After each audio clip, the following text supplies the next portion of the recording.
राधे कृष्ण दोस्तों। ओम क्लीम कृष्णाय नमः। कल आप सबको पता है देवउठनी एकादशी है। इस दिन हम अगर श्रद्धा से इस कथा को सुनते हैं और पाठ करते हैं तो इसका हमें इस व्रत का पूर्ण फल मिलता है। तो आपको मैं सुनाती हूँ एकादशी व्रत की कथा। एक राज्य में सभी लोग देवउठनी एकादशी का व्रत रखते थे। प्रजा तथा नौकर चाकरों से लेकर पशुओं तक को भी एकादशी के दिन अन्न नहीं दिया जाता था। एक दिन किसी दूसरे राज्य से एक व्यक्ति राजा के पास आकर बोला, महाराज कृपा करके मुझे नौकरी रख लें। तब राजा ने उसके सामने एक शर्त रखी। कहा कि ठीक है, रख तो लेते हैं, किंतु रोज़ तुम्हें खाने को सब कुछ मिलेगा, पर एकादशी के दिन तुम्हें अन्न नहीं दिया जाएगा। उस व्यक्ति ने उस समय तो हाँ कर ली, पर एकादशी के दिन जब उसे फलाहार का सामान दिया गया तो वह राजा के सामने गिड़गिड़ाने लगा और बोला, महाराज इससे मेरा पेट नहीं भरेगा, मैं भूख से ही मर जाऊंगा। मुझे अन्न दे दो, नहीं तो मेरे प्राण निकल जाएंगे। राजा ने उसे शर्त की बात याद दिलाई, पर वह अन्न छोड़ने को राजी ही नहीं हुआ। तब राजा ने उसे आटा, दाल, चावल आदि सब दे दिया।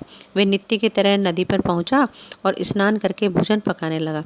जब भोजन बन गया तो भगवान को बुलाने लगा, आओ भगवान, भोजन तैयार है। उसके बुलाने पर पीतम्बर धारण किए हुए भगवान चतुर्भुज रूप में आ पहुँचे और प्रेम से उसके साथ भोजन करने लगे। भोजन करने करके भगवान अंतर्ध्यान हो गए और वो अपने काम पर चला गया।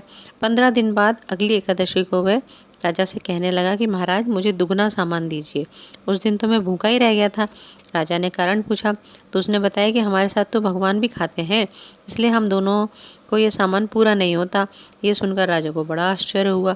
वे बोला, मैं नहीं मानता कि भगवान तुम्हारे साथ खाते हैं। मैं तो इसका व्रत रखता हूँ, पूजा करता हूँ, पर भगवान ने आज तक मुझे कभी दर्शन नहीं दिए। राजा की बात सुनकर वे बोला, महाराज यदि विश्वास न हो तो साथ चल कर देख लीजिए। राजा एक पेड़ के पीछे छिपकर बैठ गया। उस व्यक्ति ने भोजन तैयार किया, भगवान को शाम तक पुकारता रहा, परंतु भगवान ना आए।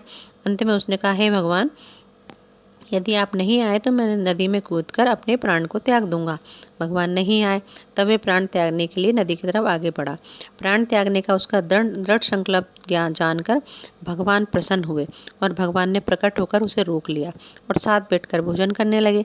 खा पीकर वे इसे अपने विमान में उठाकर अपने धाम ले गए। ये देखकर राजा ने सोचा कि व्रत उपवास से तब तक कोई फायदा नहीं होता जब तक मन शुद्ध न हो। इससे राजा को ज्ञान मिला और वह भी मन से व्रत उपवास करने लगा और अंत में स्वर्ग को प्राप्त हुआ। धन्यवाद दोस्तों, आपने इस कथा को सुना और इसका श्रवण किया।